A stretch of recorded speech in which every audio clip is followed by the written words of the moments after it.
Even though the last day of school for most school districts falls at the end of May or early June, some high school seniors will still be working to complete graduation requirements. They have until the fall. That means we won't know this school year's graduation rates until December.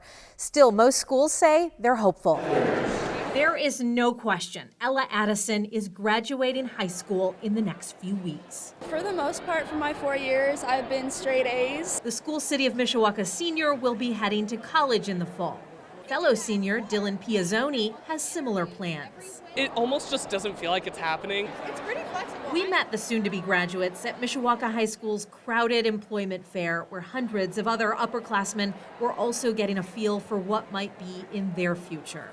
The end of their high school career looks a lot different than how it began. I technically didn't even finish my freshman year because I had no March, had no spring semester, had almost no sophomore year except for online. I'd say a lot of my skills are kind of weakened or weren't as good that year because of it. This year's senior class were freshmen when the pandemic forced schools around the country to shut down. Research has shown COVID impacted learning, attendance, development, and mental health. Now in 2023, how is it impacting graduation rates? Last year, overall, the statewide graduation rate held steady at 86%.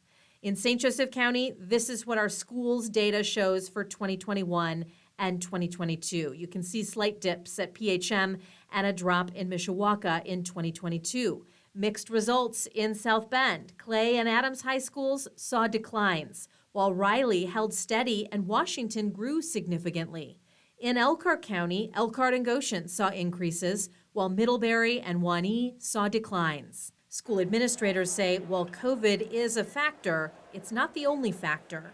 Again, we do a nice job, but we still are recovering. Mishawaka High School principal John Ross says COVID learning loss changed graduation requirements and student withdrawals impacted graduation rates.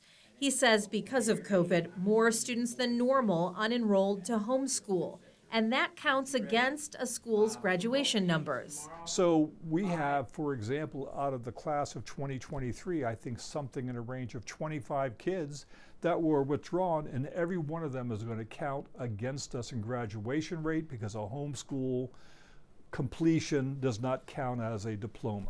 He believes graduation rates will begin to recover this school year.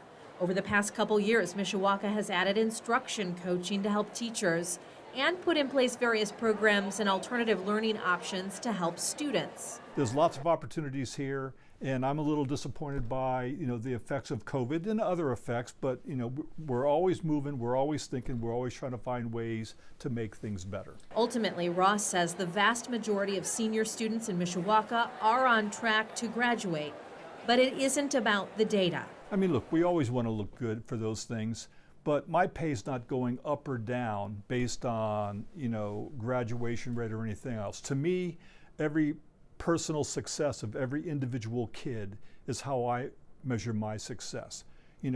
One kid being successful may be only a 0.3% to the graduation rate, but it's 100% important to that kid. It's important to these kids. The time does go fast, so do what you want, but also be smart about what you do when you are in high school. Each of them has a whole future ahead and a lot of possibilities. I'm excited to graduate.